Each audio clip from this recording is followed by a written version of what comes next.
representante de estas temáticas en la Facultad de Medicina. Yo quiero excusar a Lorena Rodríguez como directora de la Escuela de Salud Pública que nos quería acompañar. En cualquier momento ella se conecta desde Talca, ya está conectada.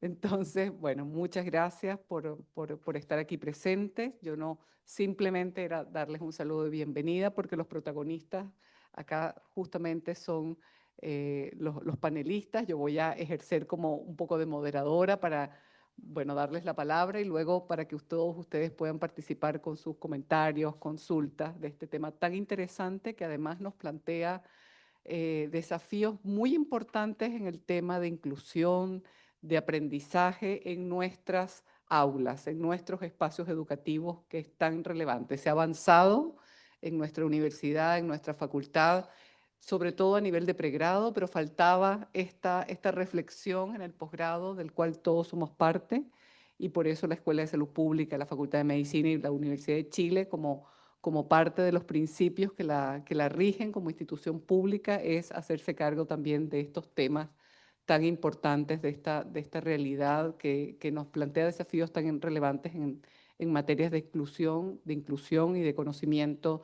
de esta realidad. Así que muy bienvenidos a todos y todas.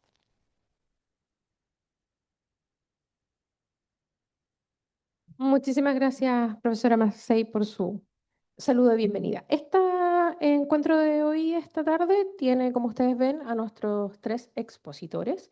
Y la primera de ellas, de estas charlas, está a cargo de Gerhard Gevener Klenner. ¿Sí? Gerhard, partí mal, pero bueno. Y el tema que nos va a exponer es neurodivergencias, actualización y definiciones. Quien los acompaña en la mesa también está Javiera McConaughey y el profesor Álvaro Besoain. Por ahí fui mejor, ¿o no? Sí. Sí, sí, sí. Así que agradecemos a los tres charlistas expositores que nos acompañan esta tarde y vamos a partir entonces con neurodivergencia, actualización y definiciones. Gerhard es cirujano dentista, especialista en endodoncia y diplomado en atención odontológica de pacientes con necesidades especiales. Es instructor adjunto del Departamento de Odontología Restauradora de la Facultad de Odontología de la Universidad de Chile y actualmente estudiante de segundo año del Magíster en Salud Pública en nuestra escuela. Su trabajo se centra en la inclusión y el acceso equitativo en salud. Todo suyo. Muchas gracias, señora Verónica. Aprovecho de saludar también a la profesora Marinela Massey. Muchas gracias por este espacio a la Escuela de Salud Pública. Saludos también a Álvaro Besoain y a Javier Macaulay, los copanelistas que participan hoy día. Bueno, este trabajo es el que yo voy a exponer, en verdad es el trabajo colaborativo con un grupo de compañeros del magíster. Yo hoy día solamente voy a presentar, pero ellos se llevan en verdad la gran parte del esfuerzo y del trabajo que está detrás, así que también saludo a ellos y espero que se abra una conversación muy provechosa para todos. Permiso. Sí, esa es, está acá. Sí, sí, no, la tenés que pasar de ahí.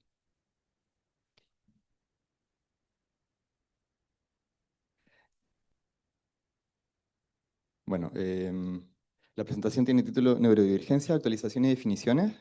Em, para dar inicio a la conversación, queremos exponer un código QR que pueden escanear con el teléfono, que los va a llevar a un Menti. Gracias. Con estas preguntas, ¿qué entienden por neurodiversidad y las neurodivergencias? ¿Qué saben o a qué lo asocian? La idea es que puedan participar completando con alguna frase o concepto que les venga a la mente y luego al finalizar las presentaciones y al momento de abrir el conversatorio lo revisemos en conjunto. Bueno, quiero partir con darles tiempo para que lean el código QR, perdón.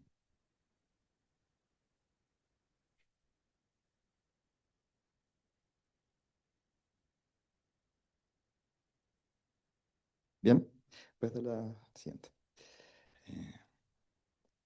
Bueno, quiero partir con un concepto clave inicial. La diversidad es la norma, no la excepción. Todos tenemos distintas formas de entender el mundo, de cómo expresarnos, de aprender, de cómo movernos. y las discapacidades se configuran en el momento en que estas diversidades de funcionamiento interactúan con barreras del entorno físico, social, ambiental y actitudinal en un mundo que no está preparado para recibirlas. Tenemos algunas discapacidades visibles, como serían, por ejemplo, el uso de silla de ruedas, de bastones o de algunas otras ayudas técnicas, lo que no implica necesariamente que sean consideradas o respetadas. Y otras que son invisibles, como enfermedades crónicas, condiciones de salud mental o las neurodiversidades, y que a menudo son invisibilizadas e incluso negadas. Y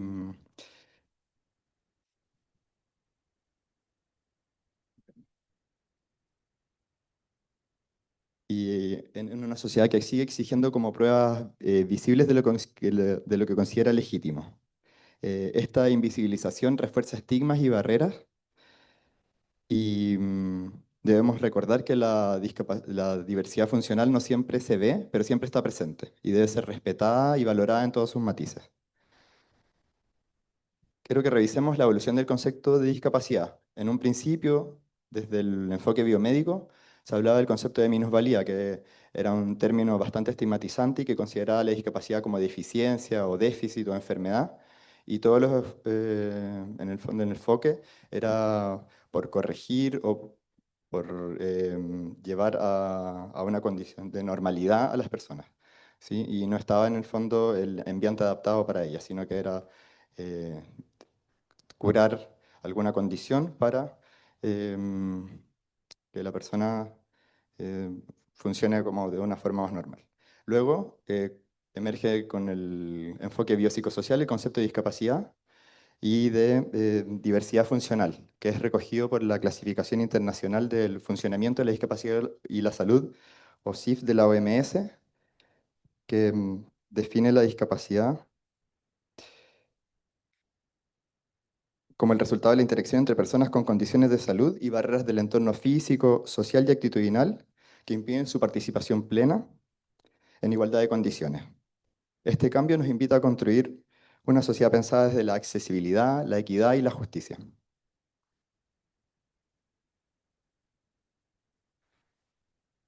Bueno, la, como decíamos, la discapacidad, o sea, la diversidad es la norma, ya no es la excepción. Tenemos conceptos como la neurodiversidad, que reconoce la variabilidad del funcionamiento de los cerebros de las personas y recoge el hecho de que todas las personas tenemos capacidades distintas para percibir el entorno y las experiencias. La neurodivergencia, por otro lado, se define como el reconocimiento de aquellas personas cuyas funciones neurológicas funcionan de manera diferente al estándar neurotípico. El ser neurodivergente es simplemente ser diferente a la norma neurotípica dominante, y esa norma muchas veces ha sido impuesta desde lógicas medicalizantes, capacitistas y excluyentes. Existe una amplia gama de condiciones que se podrían considerar neurodivergencias. Hay algunas de ellas que no son consideradas clásicamente como neurodivergencias, como podríamos ver el trastorno de procesamiento sensorial, condiciones del estado de ánimo o los trastornos del desarrollo del lenguaje, pero desde un paradigma más ampliado podrían sí considerarse como parte o al estar relacionadas con las otras. En este contexto, las neurodivergencias se comprenden desde la diversidad funcional, cognitiva y o psicosocial. Pero el problema es que vivimos en un mundo diseñado para un tipo muy específico de funcionamiento, neurotípico, productivista, lineal y homogéneo. Por eso las personas neurodivergentes no son discapacitadas por sus diferencias, sino por las barreras estructurales que no las incluyen. Las cifras de prevalencia del autismo varían mucho según la región a nivel mundial. Y hay distintos reportes, por ejemplo, en datos del CDC de Estados Unidos del año 2023, es que 1 de cada 36 niños de 8 años fueron identificados como autistas. Según una revisión sistemática global de prevalencia de autismo, habla de una mediana global de un 1% o 100 cada 10.000 en la población general, pero con un rango que va de entre 1,09 a 436 cada 10.000. Entonces tenemos un rango muy amplio y eso depende de los criterios diagnósticos, de los instrumentos que han usado para medirlo, en fin. Un estudio chileno reciente investigó el diagnóstico de autismo en 272 niños de 18 a 30 meses Son dos comunas de Santiago, encontrando una prevalencia de un 1,95%, que significa uno en cada 51 niños y niñas, con un intervalo de confianza de 0,81 a 4,63%, lo que significa que es entre 1 a 123 o 1 a 22. Según estudios internacionales, se observa un aumento de la prevalencia de autismo en la población adulta, pero esto se explica más bien por mejoras en las definiciones diagnósticas, la mayor conciencia social y mayor capacidad de detección, y no necesariamente por un aumento real de los casos. Aún persisten brechas importantes en la detección precoz, el diagnóstico con enfoque intercultural y el seguimiento longitudinal, especialmente en poblaciones marginadas y en condiciones de desventaja social.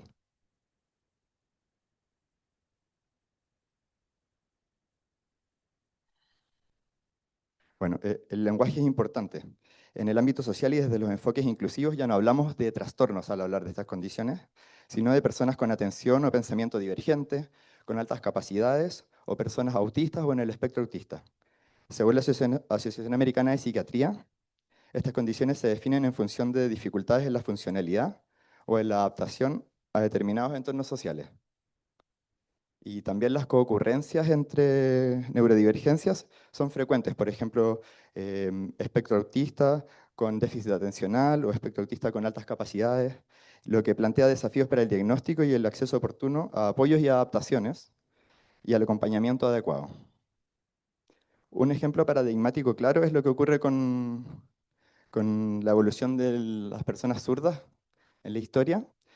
A fines del siglo XIX y comienzos del siglo XX, en Estados Unidos hubo un descenso drástico de la cantidad de personas zurdas, pero no porque hubieran menos, sino que simplemente es porque se centraba, había mucha negación, prácticas normalizantes a nivel educativo en los niños. Entonces, luego a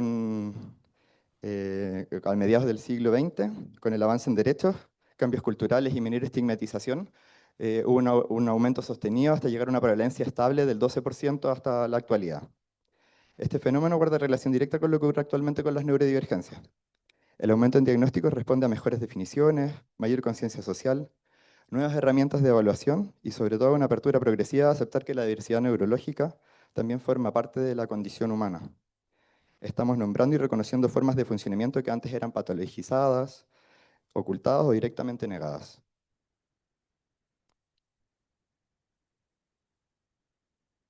Bueno, como reflexiones finales, el paradigma de la neurodiversidad propone una reconfiguración profunda de nuestras ideas sobre la normalidad, la diferencia y la discapacidad. Nos invita a construir entornos más justos, inclusivos y respetuosos, y a repensar la normalidad, la educación, el trabajo y la salud. No basta con incluir a las personas neurodivergentes en un sistema que las excluye por diseño. La inclusión real requiere la participación activa de las personas neurodivergentes en todos los niveles de la sociedad. Nombrarnos, cuestionar estructuras y exigir condiciones dignas no es solo una demanda individual, es una tarea colectiva profundamente ética y política. Hoy, desde este espacio académico, tenemos la oportunidad de pensar y de transformar las lógicas en donde se produce salud, educación, conocimiento y el cuidado. Y esperamos que este conversatorio, más que un intercambio de ideas, sea una invitación a construir juntos un mundo donde todas las formas de habitar el cuerpo sean validadas y sean aceptadas y reconocidas. Em, que la diversidad sea celebrada. Eso, muchas gracias.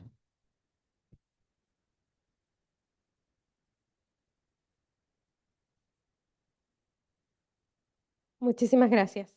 Ya luego vamos a ir dando espacios para preguntas, comentarios, tanto a quienes están acompañándonos aquí en la sala como a quienes también están en nuestra transmisión por Zoom.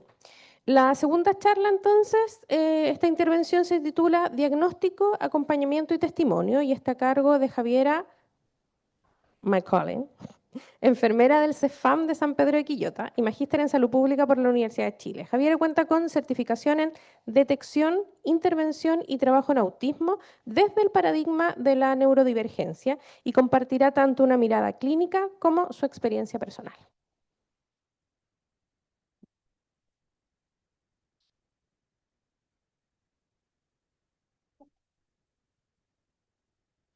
Buenas tardes, ya me presentaron. Lo que voy a compartir con ustedes es sobre el diagnóstico, acompañamiento, enfocándonos principalmente en el espectro autista. O para allá. Ahí sí. El espectro autista, hay áreas que funcionan de forma diferente. No estoy hablando de alteración. Aquí hablamos un lenguaje neuroafirmativo. ¿Cuáles son interacción social, comunicación e intereses profundos? ¿Ya? Estas expresiones diferentes, la intensidad de estas, afectan la calidad de vida de la persona autista que vive en una sociedad que no está hecha para ser diferente, que no está hecha para personas autistas, neurodivergentes, no está hecha para la diferencia. Hay un componente genético que se está estudiando. Su diagnóstico es principalmente clínico y la llegada a este puede ser desde la primera infancia, pero el tiempo diagnóstico depende mucho del acceso al diagnóstico. Me cambió. Ahí. Ya, el diagnóstico del espectro autista, ninguna sospecha llegó así de repente. Aquí me voy a enfocar principalmente en la población adulta, ¿ya? La sospecha diagnóstica, el paciente no llega solamente así porque se le ocurrió un día para otro, soy autista. Lleva tiempo masticando una idea de que es diferente, de que algo ocurre. Tal vez llegue con antecedentes de otros diagnósticos, de acompañamientos que no han sido efectivos. Y llega a este equipo, ojalá actualizado lo que es neurodivergencia, con un médico especialista, psicólogo, terapeuta, fono. Y la evaluación no es una sesión, porque tengo que conocer a esta persona en profundidad, de forma imparcial, donde hay una entrevista personal, hay una entrevista a la familia, se incorporan otras redes también, sobre todo si la persona está en la universidad, en un trabajo, en la escuela, y según lo que se evalúe también se aplican algunos tests, ¿ya? Estos tests no son definitivos del diagnóstico, ¿ya? ¿Por qué es importante recalcar esto? Porque fueron construidos con una población específica, entonces no todos van a puntuar para ser espectro autista. Por eso el diagnóstico, insisto, es clínico con los criterios del DSM-5.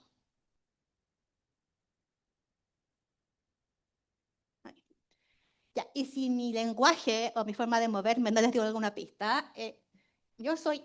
Este es el alto. Yes. Ahí. Si mi lenguaje o mi forma de movilizarme les dio alguna pista, yo soy autista y mi diagnóstico llegó 30 años después, ¿ya? De siempre he sido tímida, introvertida, y cuando eso significó un problema para el mundo, el resto del mundo, la conclusión era, bueno, era hija única, ahí se explica, tengo una buena relación con mi familia, tengo una relación con mis amigos, con mi entorno laboral, tuve un buen rendimiento en el colegio, me integré bastante bien, no tuve problemas de bullying, tuve un buen rendimiento en la universidad, terminé un magíster, terminé una carrera, trabajo hace 2 años como enfermera. Entonces, la verdad es que para el mundo funcionaba bastante bien. Pero quiero destacar esta parte de abajito. Siempre me he sentido fuera de lugar, fuera de contexto, como si fuera una actriz que estuviera constantemente cambiando de obra, aprendiéndose un guión nuevo. Y la verdad es que eso es bien desgastante, hacerlo todos los días.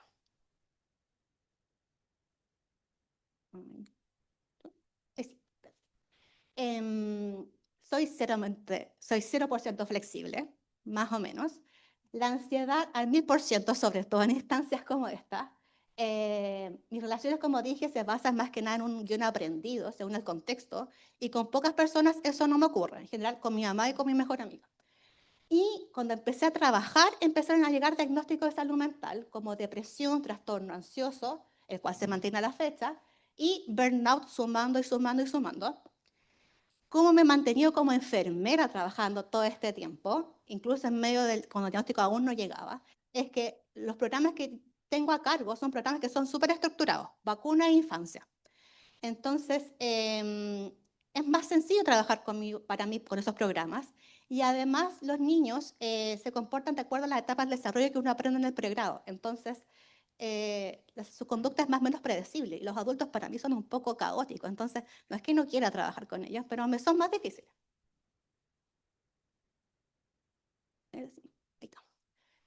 Bueno, la sumatoria de burnout y finalmente aprendiendo en el trabajo, trabajando también con otras neurodivergencias, sabiendo que el diagnóstico no es que termina a los 18, sino que continúa a lo largo del ciclo vital, entonces puede llegar también en cualquier periodo del ciclo vital, que el espectro efectivamente es un espectro, ya aunque sean gemelos autistas, ya que uno sea igual al otro, y finalmente de la sesión exhaustiva, mi psiquiatra y mi psicóloga llegaron a la conclusión de, eres espectro autista nivel 1, ¿ya? Hay un proceso de duelo, sobre todo con el diagnóstico tardío. Cada uno lo vive de forma diferente. Yo al principio sentí rabia porque están todos los hubiera si yo hubiera recibido esto en una etapa temprana, antes de entrar a estudiar.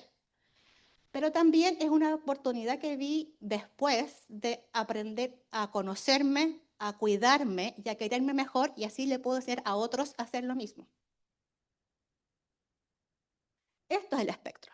La verdad es que es un matiz de colores que varía en todas estas áreas, en muchas áreas más, pero esta es creo que la imagen que mejor lo visibiliza en la forma de la comunicación, en cómo yo me vinculo con el entorno, los intereses profundos, la forma también de autorregulación. ¿Y por qué no hablamos, y aquí estoy tapando, pero por qué no hablamos de grados de autismo? Y aquí quiero citar a un investigador que uno de mis favoritos es Ernesto Reano, del Instituto de Investigación en Autismo, el EITA, donde dice la certificación, que está en Perú, es que cuando hablamos de autismo severo, autismo profundo, obviamos las fortalezas y talentos de esa persona autista. Y cuando hablamos de autismo leve o autismo, autismo leve, la verdad, obviamos e ignoramos las dificultades, obstáculos que esta persona enfrenta de forma diaria. Hablamos de funcionamiento, alto o poco funcionamiento. Funcionamiento para quiénes, para qué. Y eso es como definir la palabra normal. No existe una definición. ¿Qué es la palabra normal? ¿Ya? Si hablamos de niveles de apoyo, y esto es algo que es dinámico, porque, claro, nos diagnostican con niveles de apoyo 1, 2 y 3, ¿ya? Pero algo que puede variar según el contexto. Hay personas, obviamente, autistas que no van a lograr una autonomía en sus actividades básicas de la vida diaria, pero tienen otras fortalezas y talentos que pueden mostrar si les damos la oportunidad y nos damos la oportunidad de verlo. Entonces es importante hablar de niveles de apoyo y no de grados de. Ya no es uno más autista que el otro. Todos somos, lo que pasa es que los apoyos van cambiando. Es la siguiente. Lo que otros ven es problemas de comunicación, dificultades en el área de interacción social, que es una persona que es exagerada, que es una persona que es inflexible, y nosotros, la siguiente, que nosotros aportamos una forma distinta de vivir en el mundo. No es que yo esté atrapada en mi mundo, a veces que más quisiera, estar atrapada en mi mundo tranquila, una isla como ermitaña, pero convivimos todos, y nosotros ¿qué aportamos? Otras vías de comunicación, con anticipación y planificación, la verdad es que nos integramos bastante bien. Todos tenemos un perfil sensorial, no es necesario ser autista u otra neurodivergencia para tener un perfil sensorial, y conociéndolo podemos pedir adaptaciones o adecuaciones para incorporarnos mejor. Y estas rutinas e intereses profundos también son cosas que nos apasionan, que nos interesa aprender mucho, y también una forma de regulación. Ahí la siguiente. Y ahí la siguiente, porque es otra cosa. Mi orgullo autista es esto, lo que he ido aprendiendo en estos 5 años de diagnóstico. Tengo que aprender de flexibilidad, los imprevistos, trabajando como enfermera en APS existen, van a existir siempre, pero también existen límites. Ya necesito un espacio yo de descanso, tengo una jornada parcial que estoy aprendiendo a hacer respetar, ¿ya? De 33 horas.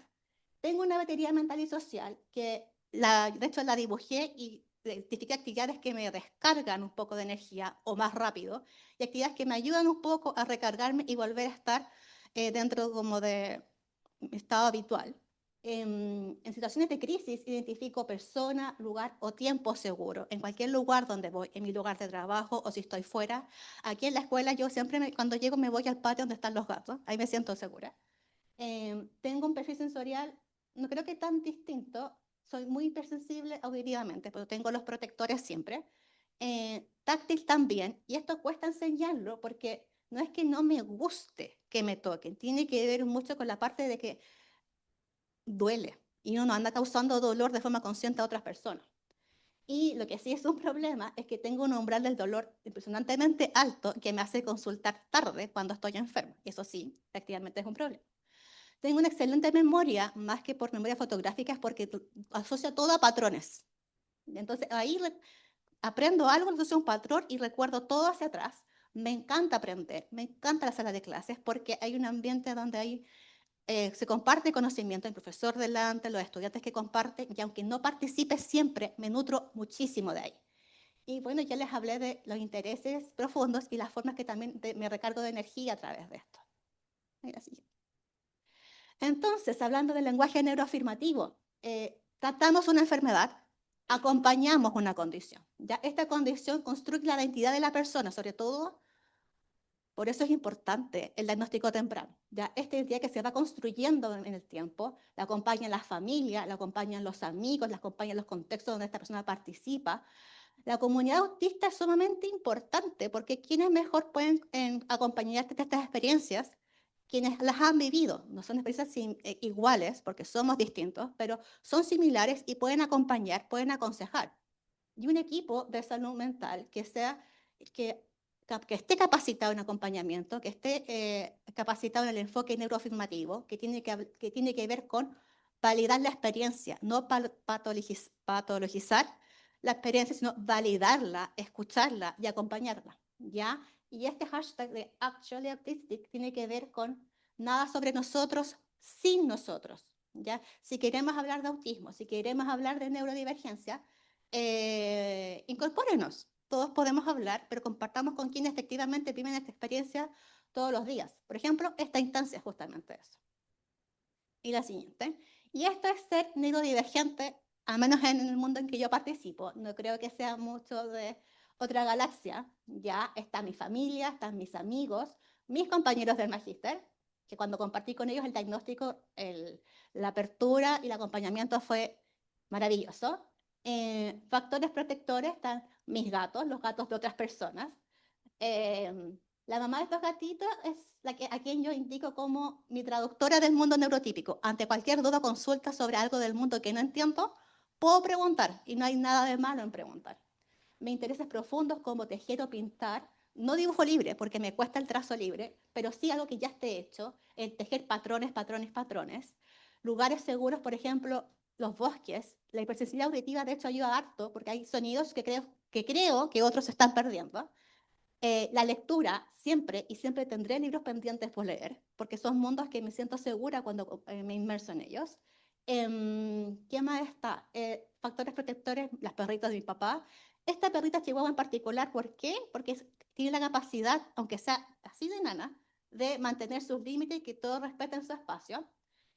Mi sobrino, precioso, ¿por qué? Porque de hecho él visibiliza por qué me gusta trabajar con infancias, porque el niño a esta edad todavía no aprendió a juzgar. Entonces cuando hago controles infantiles, comparto con niños, si en algún momento siento que necesito balancearme o taparme los oídos, etc., el niño no me va a ver más distinto.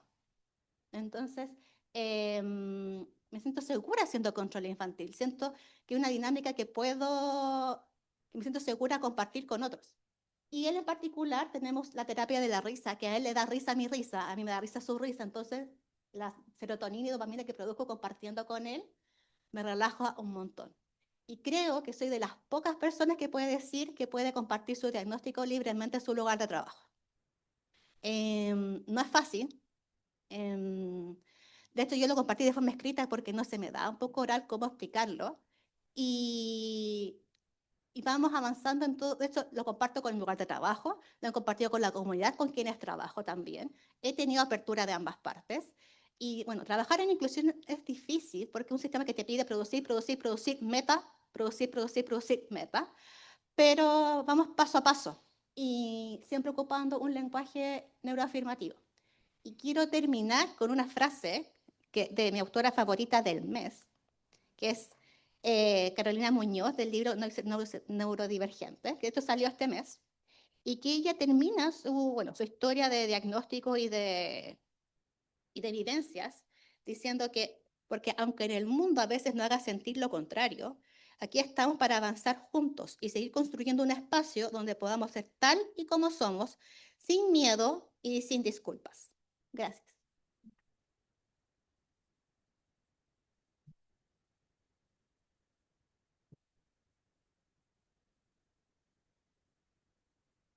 Muchísimas gracias, Javiera, por tu presentación. Vamos entonces ahora con la tercera charla ya para cerrar este bloque expositivo y presentamos la ponencia Actualización de la política universitaria en la inclusión y discapacidad ante la ley sobre autismo. Esto será presentado por Álvaro Besoaín. Álvaro es kinesiólogo, magíster en salud pública por la Universidad de Chile y profesor asistente del Departamento de Kinesiología. Es parte del núcleo de desarrollo inclusivo de nuestra universidad y además encargado de equidad e inclusión de nuestra Facultad de Medicina.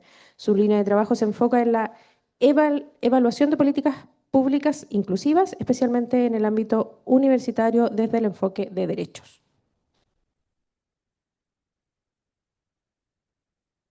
Gracias. Ahí está. Ya. ¿Cómo están? Muy bien. Bueno, primero, como les decía, creo que al principio agradecer a la organización.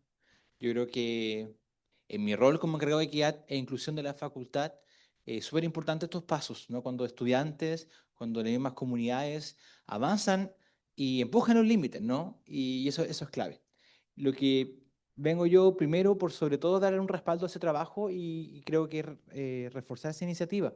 Qué bueno que conversamos los pasos de la Escuela de Salud Pública de esta mirada.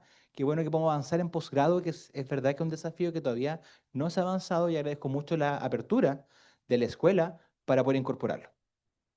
Eh, Eso, muchas gracias.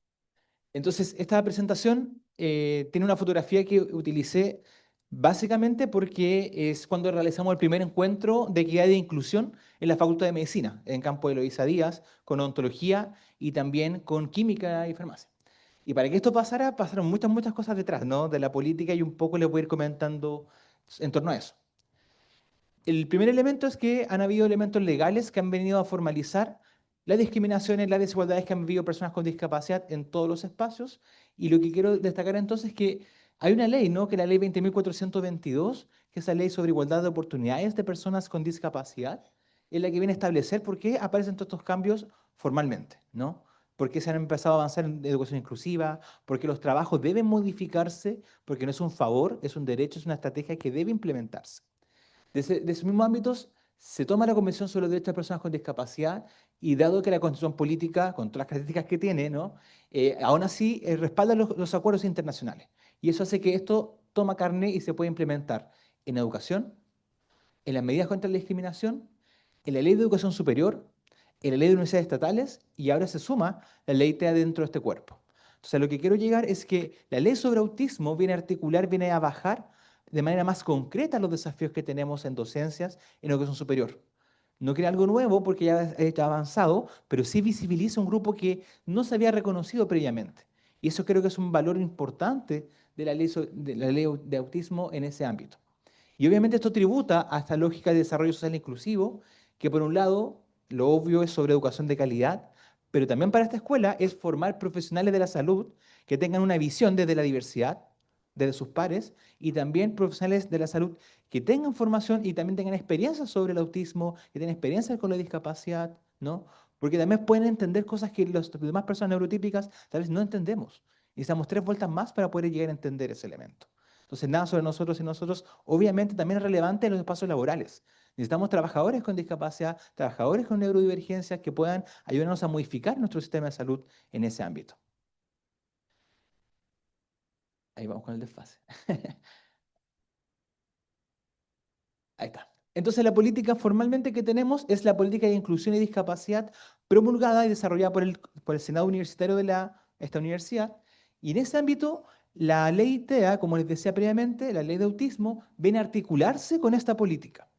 Hasta ahora, puede que modifique, ¿no? Pero hasta ahora es esta misma política la que va a hacer el paraguas mientras se va implementando en torno a los ajustes. Y al menos el acuerdo que hemos tomado en la Facultad de Medicina. Y también tuvimos un taller hace 2 meses de Campo de Eloísa Díaz que sería en la misma perspectiva, ¿sí? Por lo tanto, se viene a articular, a reforzar el trabajo con esta misma normativa. Y esta política en particular tiene varios ejes, el de inclusión educativa, el de inclusión laboral en general, en accesibilidad de la infraestructura e institucionalidad y presupuesto. Pero, por ejemplo, en accesibilidad hablaba mucho, y si no lo ve, en accesibilidad física principalmente. Pero en cambio, por ejemplo, la ley de autismo habla de otros elementos como la accesibilidad cognitiva, que es una estrategia de enseñanza, para conocer el mundo, ¿sí? También, en el ámbito de nuestra política que ya existe, se preocupa que existan sistemas de acceso o acciones positivas sobre acceso preferente o vía de admisión especial para personas con discapacidad física y sensorial. ¿Y por qué no para personas autistas en ese momento? Porque además es un grupo que siempre ha existido en la universidad. Y yo quiero plantear un punto. La ley de autismo viene a sumar, y lo plantea, se podrían sumar estos espacios. Pero yo creo que lo que no hay que olvidar es que aquí siempre han existido personas con discapacidad y también siempre han existido personas neurodivergentes. Lo que hacíamos antes es que no nos hacíamos cargo de eso. O lo negábamos o lo mirábamos en menos. Y ese es el clivaje, yo creo, o el tema que pasaba. Ahora nos hacemos responsables. Y ahora esto crece, pues vamos escuchando las historias, no quedan dentro de los pasillos. Y entonces estos programas de apoyo que se han creado en la universidad buscan asegurar también la permanencia. No solo que pueda entrar a la universidad, que pueda permanecer, que se dé igualdad de oportunidades para poder egresar y que tenga las herramientas para el espacio de empleabilidad. Que en salud es un desafío, ¿no? Porque si hablamos de entornos que puedan ser poco respetuosos o o súper neurotípicos, obviamente una unidad de cuidados intensivos puede serlo, ¿no? Porque la norma está establecida, las lógicas patriarcales están establecidas ahí. Entonces, también espacios que tenemos que ir modificando y entrar a conversar en torno a inclusividad en la docencia, pero también en los espacios laborales. Entonces, en ese ámbito se plantean equipos centrales que pueden implementar esta política y que vayan creciendo los equipos locales, como sería el rol que tengo yo actualmente. Entonces, esta ley, como les decía, viene a sumarse a todos estos esfuerzos y ahora voy a entrar a detallar un poco más los ámbitos que esta tiene.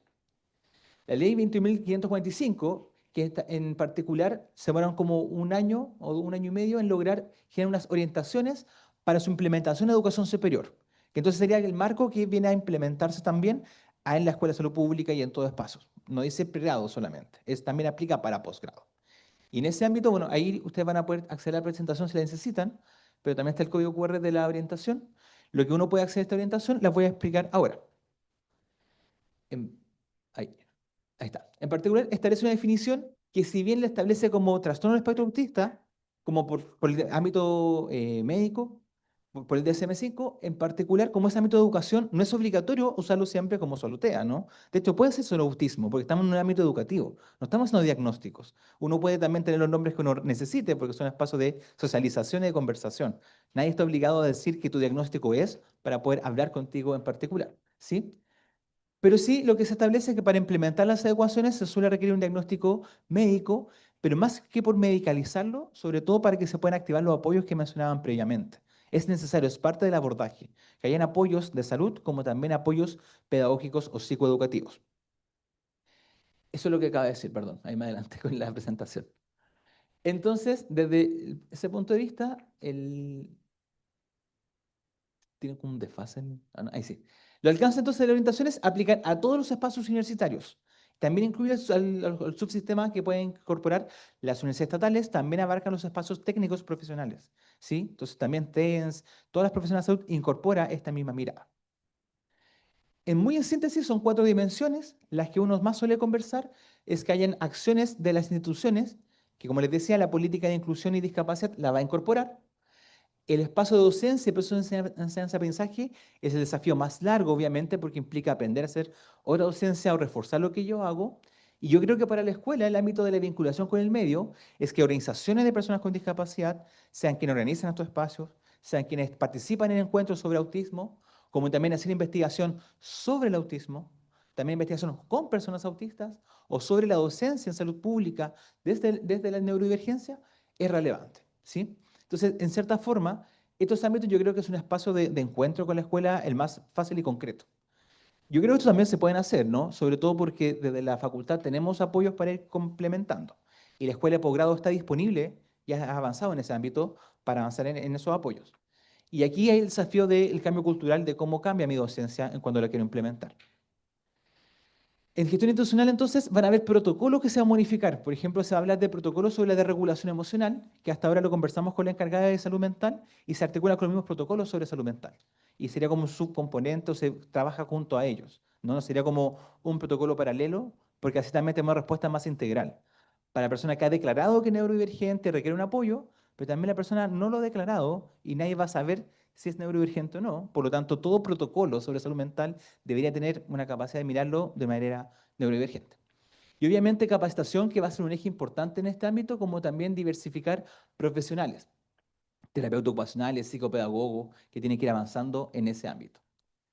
Entonces, solamente entrando como en el detalle de gestión, el de docencia. Vamos con el siguiente. Ese. Ahí hay un concepto que es importante, que es el de ajustes necesarios. Y el ajuste necesario lo que quiere decir es que entonces la docencia no solamente tiene que ser adaptada o modificada porque es bueno, ¿no? Porque es adecuado para mi clima, por sobre todo porque asegura igualdad de oportunidad. Y eso implica entonces modificar espacios de salas, de accesibilidad de los espacios que se usan, de la misma tesis, ¿no? Cómo se trabaja una tesis, cómo se proyecta una tesis, o un AFE, o todo el proceso que yo voy a incorporar. Acompañar esos procesos de otra manera es lo que ayuda a que se pueda asegurar la igualdad de oportunidad. Y algo que hacemos mucho énfasis, y sobre todo con especialistas que estamos trabajando también de la escuela de posgrado, no es para que saquen la especialidad por obligación, es porque requieren apoyos para tener igualdad de oportunidad, para vivir y para avanzar en su experiencia de formación de posgrado, ¿sí? No es una ayuda, es un mínimo derecho para poder estar en igualdad de condiciones. Entonces vamos con el siguiente, que ya vamos cerrando. Como les decía, en el ámbito de vinculación con el medio de investigación, efectivamente es participación, y en esos ámbitos yo creo que la escuela podría avanzar, y estos son uno como otros seminarios que se pueden seguir avanzando perfectamente, y además tienen liderazgo en estos ámbitos en salud, y obviamente se puede avanzar ahí. Entonces, para cerrar, en pregrado, ¿qué hemos hecho? Tenemos la política de inclusión. Desde la dirección de pregrado coordinábamos estos esfuerzos, y la DAEC, que es donde yo tengo el cargo, y tenemos un equipo de acompañamiento en pregrado que se articula con una mesa local de discapacidad y un equipo de la dirección de asuntos estudiantiles. Ahora en posgrado, que estamos hablando hace 2 años, no es algo que lleva años, está avanzando, la política de inclusión se va a articular con las orientaciones que le acabo de mencionar. La escuela de posgrado ya empezó el proceso, y para título especialista, por ejemplo, ahora los estudiantes pueden declarar si presentan alguna neurodivergencia, alguna discapacidad, para hacer acompañamientos previos, y también obviamente los grados podemos generar un nuevo proceso. Este solo se implementó para PTE, Programa de Formación Especialista. Y lo que se busca es que estudiantes de posgrado puedan sumarse a estos procesos de acompañamiento en pregrado, y se sumó este año una terapeuta ocupacional que va a poder hacer su acompañamiento. Igual estamos en una alta carga en pregrado, quiero ser súper sincero, pero yo estoy tomando como encargado de equidad e inclusión los primeros casos de posgrado para poder ir acoplándolos al sistema de acompañamiento que teníamos con pregrado. Y obviamente todo lo que es adecuación de accesibilidad, capacitación, formación, vamos a seguir apoyando, y eso es un poco por qué estoy acá y por qué quiero seguir empujando estos trabajos. Y bueno, solamente se voy a dejar como muy en síntesis, perdón, una antes. Los climas van a cambiar, obviamente. La gestión de la docencia puede modificar, y eso implica, por ejemplo, más certeza sobre los programas, sobre los calendarios. Modificar alguna estrategia de enseñanza-aprendizaje puede ayudar muchísimo.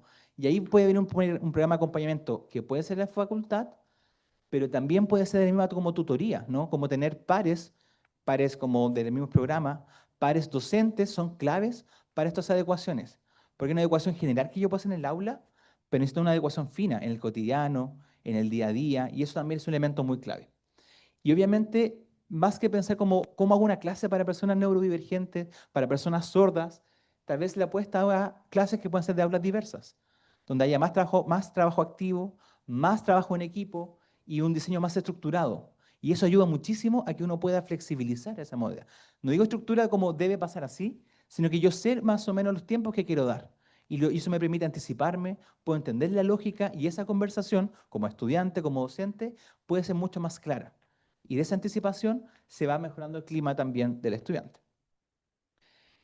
Entonces, en capacidad crítica, como les decía, formación de profesionales que sepan de diversidad y que esto sea parte de su formación, como también egresadas y egresados con discapacidad y neurodivergencias, que pueda avanzar en eso.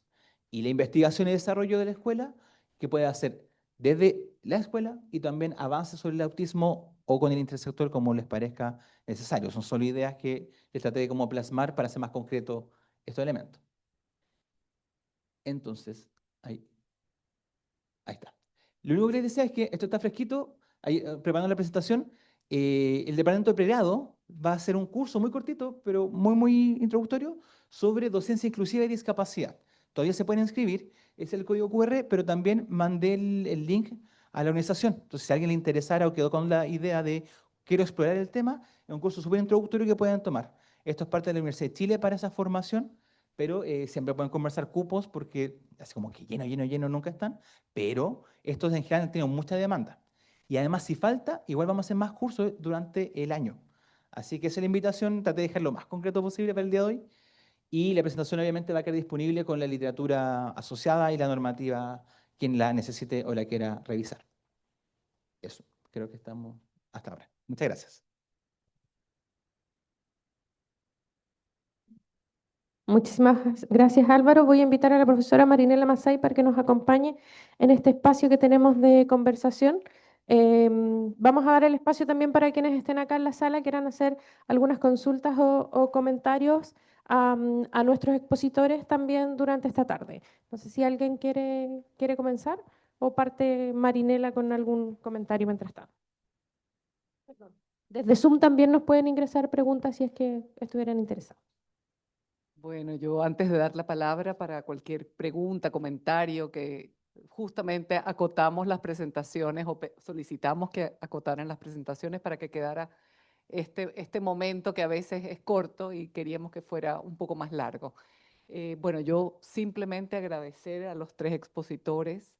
Yo creo que, bueno, nos dieron un paseo muy interesante, por decirlo de alguna forma, desde lo conceptual, la evolución de lo conceptual a lo que nos invitó Gerhard justamente con su presentación, la situación epidemiológica también, que es muy interesante. Yo, la verdad, desconocía varios de los datos que se entregaron acá. Después agradecerte muy en especial, Javiera. Yo asistí a tu examen de grado, me acuerdo perfectamente, y me dio mucho gusto no solamente ese momento de cierre en tu formación acá en la escuela, sino agradecerte muy especialmente por tu testimonio, justamente.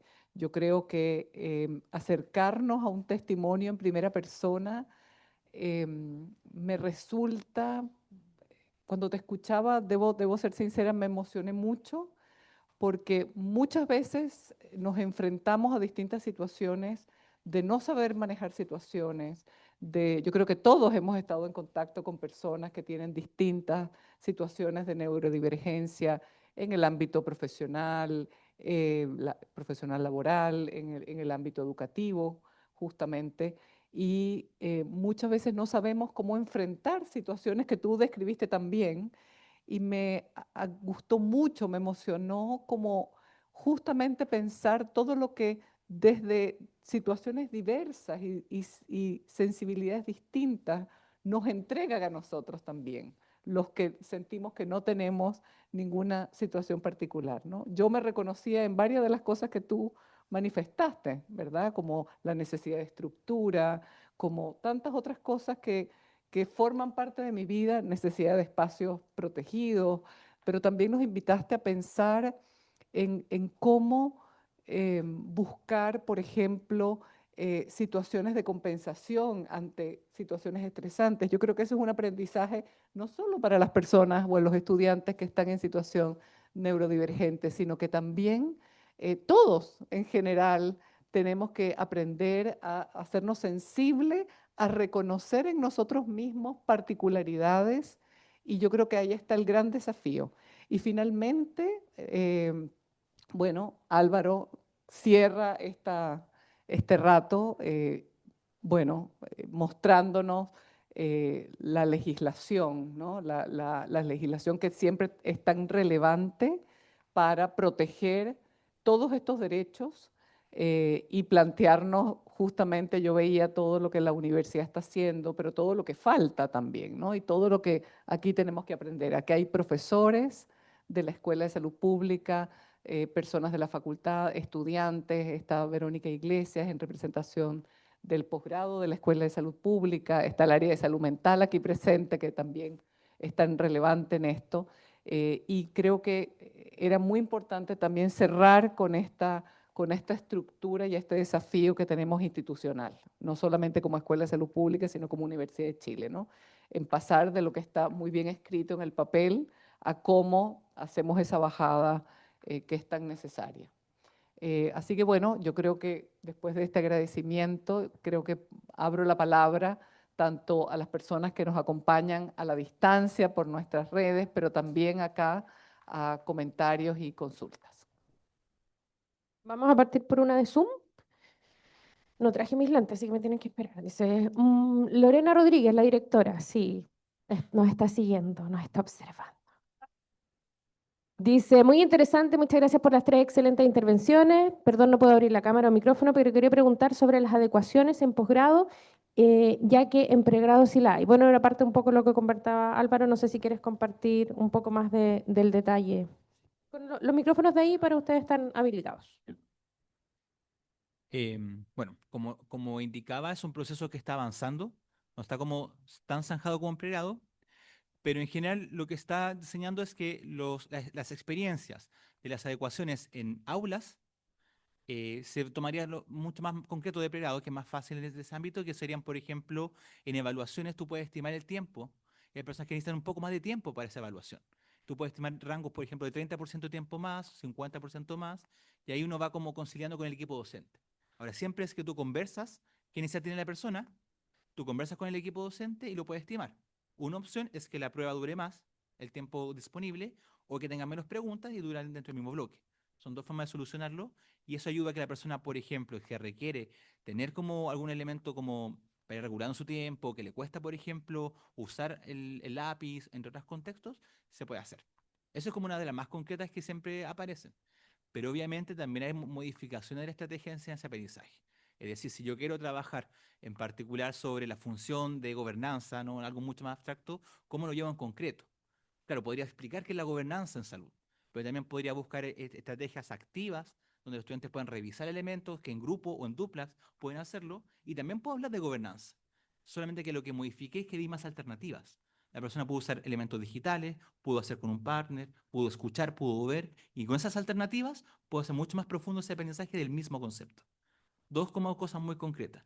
Distinto es un poco con el programa especialista clínico, ¿no? Que también son ecuaciones en entornos clínicos que no entro en profundizar ahí, pero de hecho partimos por ahí con posgrado y por eso hemos llegado menos acá con esto que pareciera ser más concreto. Perfecto, muchas gracias. Acá tenemos preguntas del público. Ya, por acá. Ya, hola. Muchas gracias por el tiempo que han dedicado para nosotros. Yo sé que detrás de esto siempre hay mucho esfuerzo y que es mucho más que el tiempo que nos entregan. Y no me gusta hablar en público, pero siempre me expongo porque no, siento que es importante. Eh, Me gusta que hablemos de neurodiversidad y entiendo que dentro del concepto está incluido este tema de que, bueno, todos tenemos, somos muy diversos todos. En el fondo, cuando mostraste esta imagen de la paleta de colores súper difuminada, bueno, en realidad cada uno de nosotros puede caer en un punto, pero cuando pensamos, por ejemplo, en el tema de las adecuaciones, cuando pensamos en la normativa, detrás de eso siempre hay una priorización, po. O sea, no podemos ser todos diversos porque de alguna forma, y esto es lo que pienso yo, entonces nadie es diverso. Porque de alguna manera, cuando decimos dificultad, cuando decimos problemas, cuando decimos que hay una desventaja, de alguna manera estamos poniendo un punto en algún lugar en que vamos a decir, bueno, ellos más, ellos menos, y ayudemos más a unos, menos a otros. Entonces, ¿cómo conversa esto que me gusta mucho, de que todos tenemos dificultades en algún área y que los superamos con mayor o menor dificultad o facilidad? Por ejemplo, ahora yo estoy hablando, estoy sufriendo demasiado a la hora. Eh, y pienso, bueno, ¿estaré dentro de la neurodivergencia? A lo mejor sí, a lo mejor no, pero yo, por ejemplo, sí he podido superar cosas a pesar de esto. De alguna manera es cómo conciliamos eso, como que o somos todos o hay que priorizar. En esa priorización van a quedar algunos fuera. eh, ¿Cómo conversa esas cosas? Gracias. Ya, es una pregunta difícil. Bueno, primero la primera parte de la presentación, cuando definimos espectro autista, primero, bueno, todos tenemos este funcionamiento del cerebro, y en estas áreas en particular hay diferencias. Todos somos diferentes, eso sí lo entendemos. Pero estas diferencias, esta sociedad neuroestándar, por así decirlo, la calidad de vida de la persona neurodivergente se ve alterada de forma notoria, ¿ya? Ahora, Por eso es como, no es una moda de diagnóstico, por eso no es una moda de que todos somos un poco autistas, tiene que ver con que en estas diferencias se expresan de tal manera que hay una afectación de la calidad de vida de una persona, ser dependiente de la neurodivergencia, porque pueden haber otras neurodivergencias cuando hablamos de doble excepcionalidad o triple excepcionalidad o demás, cuando se juntan más condiciones, tiene que ver con la afectación de la calidad de vida. ¿Ya? Cuando uno siente que, al menos mi experiencia, cuando uno siente que a pesar de las búsquedas de apoyo, a pesar de otros diagnósticos que han llegado, este apoyo, este acompañamiento no ha sido suficiente para mejorar tu calidad de vida, hay algo más que ocurre, que hay que buscar de qué se trata. Puede ser autismo, puede ser otra cosa. Bueno, y finalmente, pues la evaluación es completa, o sea, no es de un día para otro, porque para dar una respuesta, sino es una evaluación que demora sesiones, involucra todos los contextos, implica evaluaciones con pruebas que no son definitorias y finalmente este diagnóstico es clínico, ¿ya? Y una vez llegado a este diagnóstico clínico, que es el ideal, finalmente teniendo esta etiqueta que a algunos no les gusta, pero finalmente nos da un nombre sobre cómo te podemos ayudar de determinada manera, ¿ya? Entonces, quiero hacer hincapié es que sí, todos somos diferentes, pero estas áreas en particular, en nosotros, la diferencia es tal que la intensidad nos provoca una alteración de la calidad de vida que no se soluciona con un acompañamiento estándar, que finalmente entramos a una evaluación, que pasamos a un proceso que es largo, ya, que es doloroso en algunas instancias, finalmente para llegar a una respuesta que puede ser cualquier neurodivergencia, y finalmente recibir el acompañamiento que merecemos y que sea efectivo.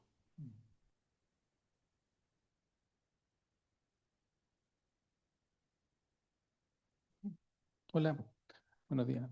Yo soy Álvaro Lefe, soy académico acá de la escuela, acá en el Magíster de Salud Pública y además participo del comité del Magíster.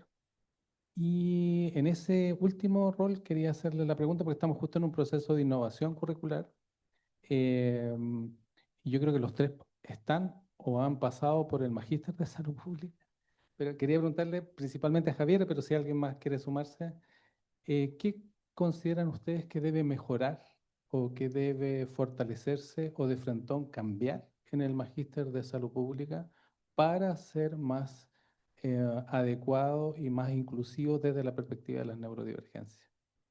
Ya. Yo recibí el diagnóstico en medio del proceso de tesis, en medio de una pandemia. A ver, ¿cómo respondo? Bueno, para mí, justo empezó 2019, entré a la cohorte, tuve un grupo de compañeros bastante con buena apertura, buen acompañamiento. Justo llegó el estallido social, las clases fueron en modo híbrido, entonces eso se me dificultó un poco, porque, bueno, no tenía el diagnóstico todavía, pero yo aprendo mejor de forma presencial. Esa es mi manera, pero puedes ver autistas que aprenden mejor de forma híbrida o de forma con teletrabajo.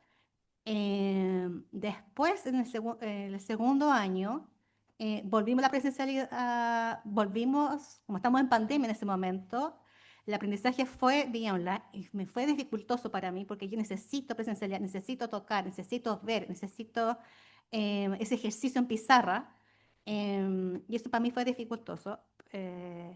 Y una vez que empezó el proceso de tesis, necesitaba esa presencialidad. Y finalmente logré terminar ese proceso de tesis porque una vez que recibí el diagnóstico y me llegó el correo de que este es tiempo ya de terminar, o congelas o terminas. Y eso fue un momento así como de momento de shock y dije, el acompañamiento de mi familia en ese momento y de la psicóloga también, y dije, hablé con mi profesora, que es la profesora Johansen, dije, profesora, ¿puedo hablar con usted con respecto al tema de la tesis? Ya, me respondió, hablamos del tema de tesis. Dije, lo primero que partí, aparte de decir, bueno, buenos días, ¿cómo está? Etcétera, profesora, soy autista.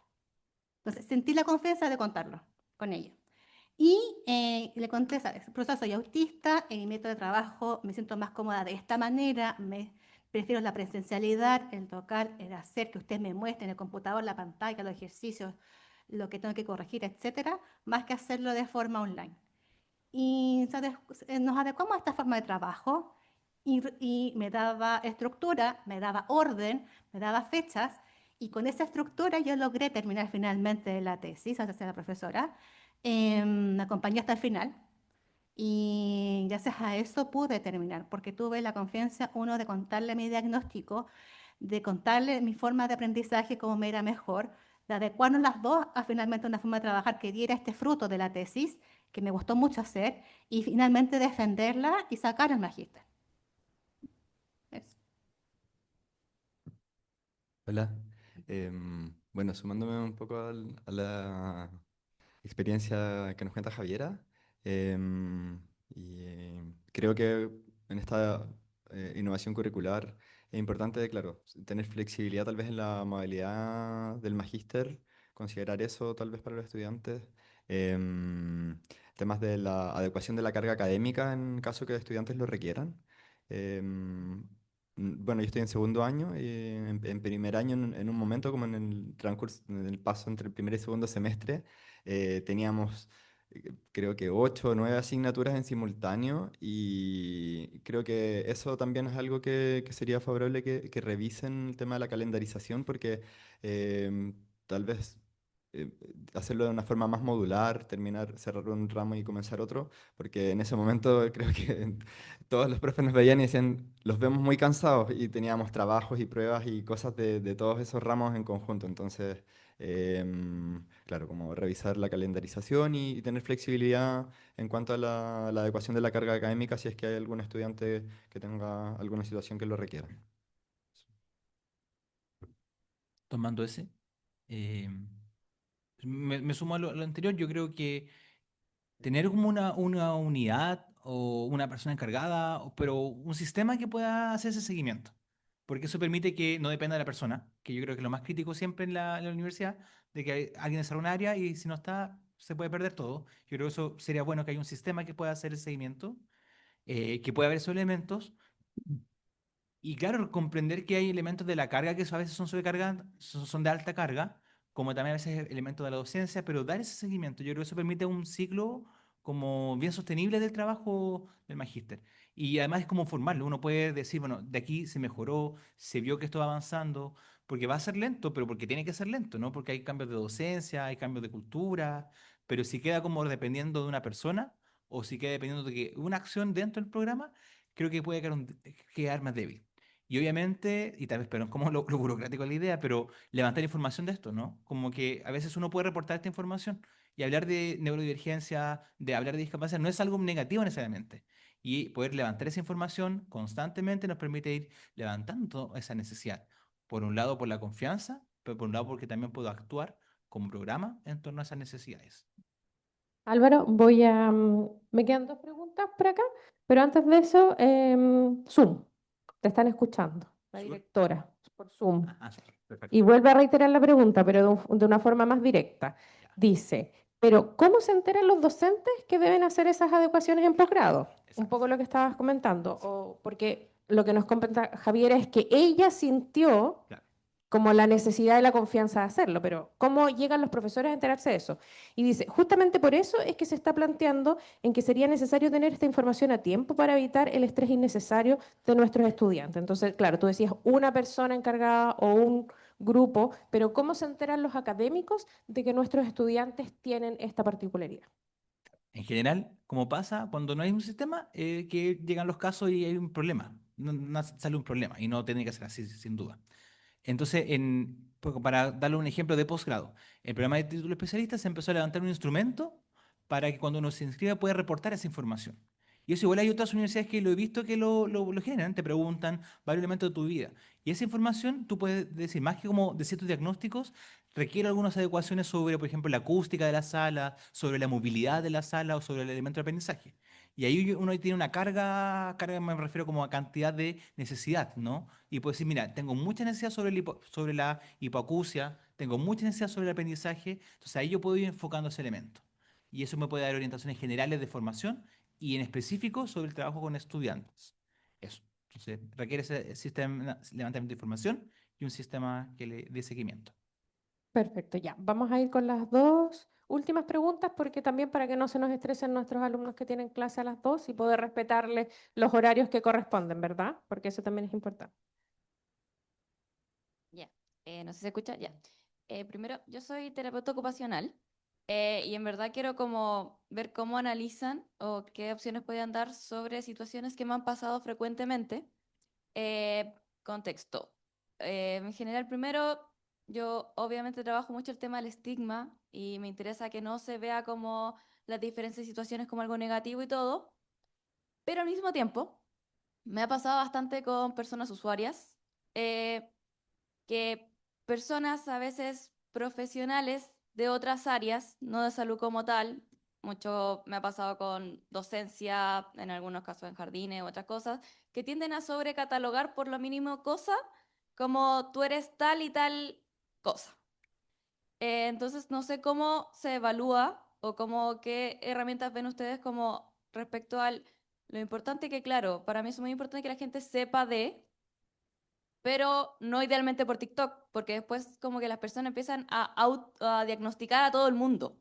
Porque sí, sin tener las herramientas, claro, pues como que en verdad hay una evaluación, un proceso, y yo generalmente digo así como, si tú ves algo, ok, pero dile que vaya a evaluarse, pero no digas que tiene tal cosa porque es la necesidad de un análisis completo y de muchas profesionales que analizan esto para realmente poder ver si es que realmente te lo pueden dar, y en verdad lo que se hace es entregar herramientas, como que esa es la finalidad. No es como que tú estás diciendo, no, tú eres tal cosa. Entonces, no sé cómo ustedes lo han visto, como qué herramientas pudiesen entregar de eso, respecto a como la formación de profesionales, el cómo como se queda en énfasis esto de, en algunos casos, simplemente como decir, vayan a evaluarse, no como entregar diagnósticos porque sí. Eso. Yo puedo hablar un poco de eso, porque me trabajo como enfermera en atención primaria y principalmente con niños que me llegan del jardín y el mamá, papá, cuidador, etcétera, me dijeron esto, este niño que es, es atención divergente y tiene 2 años, y es autista y tiene 1 año recién, entonces, a ver, primero, bueno, ya a mí me ayuda el hecho del diagnóstico mío para acompañar en el proceso. Le digo, ya, perfecto. ¿Qué le dijo el jardín? Le dijo esto. ¿Qué dijo el colegio? Le dijo esto otro. ¿Qué le están pidiendo un informe para esto, para integrarlo al PIE, etcétera, etcétera? Ya. Ya, primero, el diagnóstico no lo hacemos nosotros. Eso es uno. No lo hace la educadora, no lo hace la enfermera, no lo hace usted. Lo hace un equipo. Ya, y es un proceso que es extenso, no porque estamos conociendo a esta persona. Es una persona, es cualquier cosa. Ya, entonces, es una persona que necesita una evaluación exhaustiva para confirmar o descartar no solamente lo que dice la escuela, sino también puede ser otra condición como tal y considerando además las etapas del desarrollo. Aquí solamente me aboco a infancia. Entonces, hago en ese sentido harta educación a las familias cuando llegan al control con toda esta pila de consultas que viene desde el jardín y de la escuela. Trato de calmar un poco ahí las pasiones, acompañar el proceso, que ellos también me refieran cosas que ellos han visto y que les llamen la atención, que son totalmente válidas. También lo que yo conozco del niño, aunque también mi visión, como yo lo conozco y lo he visto desde que era recién nacido, porque soy la única que la única enfermera que hace control infantil, que es lo que observo también. Y en esta conversación, digamos, un acuerdo, ya, tenemos esta información, yo ocupo aquí harto el equipo multidisciplinario, por eso me encanta la PS, ocupo a la psicopedagoga, ocupo a la TO, ocupo a la psicóloga, conversamos, los derivo y estamos todos de acuerdo, perfecto, invitamos al médico para hacer la interconsulta y finalmente derivarlo con todos los antecedentes pertinentes, no solamente porque la educadora o el profe dijo algo. En ese sentido, al menos yo, en el tema aunque en la comunidad autista se acepta un poco el autodiagnóstico por la dificultad de acceso, al menos en los niños, lo que yo trato de hacer en mi ámbito laboral es acompañar a esta familia, eh, eh, abrir la consulta al equipo multidisciplinario y recién ahí empieza la averiguación, pero nosotros no confirmamos ni diagnosticamos, mandamos finalmente al especialista para que haga los diagnósticos correspondientes. Puede confirmar o puede descartar, pero hacemos acompañamiento, no solamente ah, acompañamiento para dejar este susto y para que también sepa anticipar lo que viene hacia adelante. Eso. Ya, vamos con la última. Hola, buenas tardes. Agradecerles por este espacio y felicitarlos también. La pregunta relaciona muy a la anterior y que tiene que ver como desde la perspectiva de salud pública, cómo luchamos contra la medicalización de este tipo de condiciones, considerando que, claro, necesitamos un diagnóstico médico, tiene neurólogo, una batería neuropsicológica, acompañamiento con terapeuta, y eso tensiona muchas veces la mirada que tenemos nosotros desde salud pública a nivel poblacional, donde tenemos otra visión mucho más amplia, considerando terapia, no sé, con terapeuta ocupacional justamente, terapias comunitarias o trabajo comunitario. Yo sé que es necesario para poder abrir los acompañamientos, pero al mismo tiempo, y respecto a lo mismo del lenguaje, muchas veces uno empieza, oye, necesitamos diagnóstico, necesitamos pesquisa, eso igual pone el tema de la medicalización sobre la mesa. Entonces, ¿cómo lo ven ustedes desde ese punto de vista? Ya, o sea, primero dije eso, lo del tema del autodiagnóstico, porque en la comunidad autista no es algo con temas, no es un tema que no se acepta, sino que es un tema que es variable. Algunos aceptan el autodiagnóstico, otras partes no lo aceptan. ¿Por qué se habla de apertura? Porque el acceso es difícil, ¿ya? La etiqueta también es difícil. A veces finalmente necesitamos esa etiqueta para finalmente saber qué necesitamos como acompañamiento. Em, a ver, ¿cómo puedo...? Es que finalmente yo siento que es importante llegar a este diagnóstico, tal vez diagnóstico, llamémoslo etiqueta, llamémoslo identidad, tal vez cambiemos ese tipo de palabras, finalmente para llegar a un nombre, sea como quiera que nos refiramos como diagnóstico, etiqueta, etcétera, para finalmente esta identidad que se está construyendo desde la infancia hasta la adultez, tenga todas las herramientas posibles para ser una persona que viva feliz y sin miedo. ¿Ya? Tal vez cambiando el lenguaje podríamos hacerlo. El acompañamiento desde la primera infancia también, con las etapas del desarrollo de los chicos y también de la adultez, en los contextos donde se desempeñan, y ser respetuoso de este proceso también, como sociedad también. Yo creo que por ahí va la respuesta.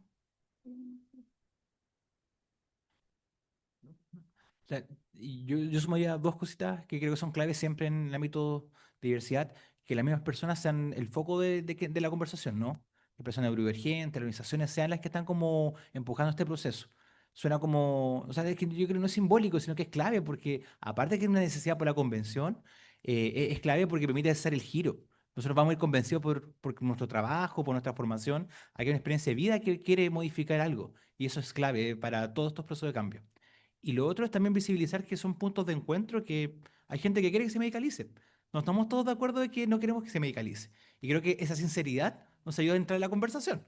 Porque si creemos que estamos todos de acuerdo en no la medicalización, escondemos discursos que no están ahí así, sino que es un punto de encuentro. Entonces, tal vez hay gente que quiere medicalizarlo más, gente que quiere medicalizarlo menos. Veamos que estamos avanzando y ahí podemos tener posturas más sinceras para avanzar en la desigualdad, en reducir las desigualdades. Ya, muchísimas gracias a nuestros expositores. De verdad que ha sido muy interesante conversar y escuchar las experiencias, lo que está haciendo la universidad, lo que nos queda el debe, no como universidad, sino que también como escuela, en todos los procesos de acreditación que estamos haciendo en nuestro programa. Creo que es súper importante haber tenido esta conversación. Agradecerles, por supuesto, a ustedes.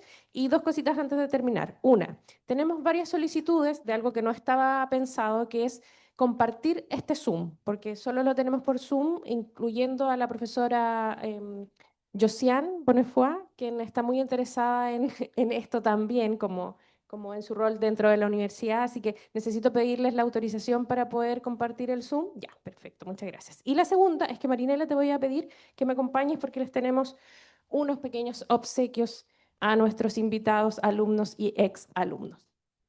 Sí, muchas gracias. Bueno, esto es simbólico para ustedes que participaron como panelistas, pero quiero también agradecer a toda la organización aquí presente, porque sabemos, como ya se dijo, todo el esfuerzo que hubo, todo, más que el esfuerzo, el buscar generar esta iniciativa, el concretarla además también fue un tema tremendamente interesante y yo creo que vamos a querer volver a hacer cosas como estas, continuar con esta temática que me parece muy relevante y como se dijo, están convergiendo en este momento varias situaciones como la innovación curricular para el magíster, pero también formación docente del cuerpo docente de esta escuela, etcétera, etcétera. Entonces, nuestro plan de desarrollo con objetivos específicos que incluyen indirectamente y directamente también estas temáticas. Así que, de todas maneras, vamos a continuar con este tema y que no se va a agotar en este día de hoy. Así que muchas gracias.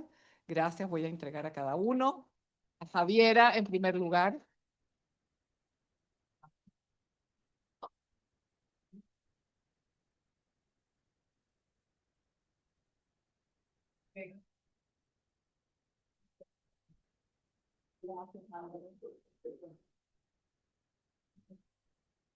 Muchísimas gracias y los últimos aplausos entonces para nuestros expositores. Muchísimas gracias a quienes nos acompañaron acá, a quienes están en Zoom y quienes nos van a ver entonces en forma posterior. Muchísimas gracias a los organizadores también por haber tenido la visión de tener este espacio en nuestra escuela. Muchísimas gracias y buenas tardes. Nos vemos.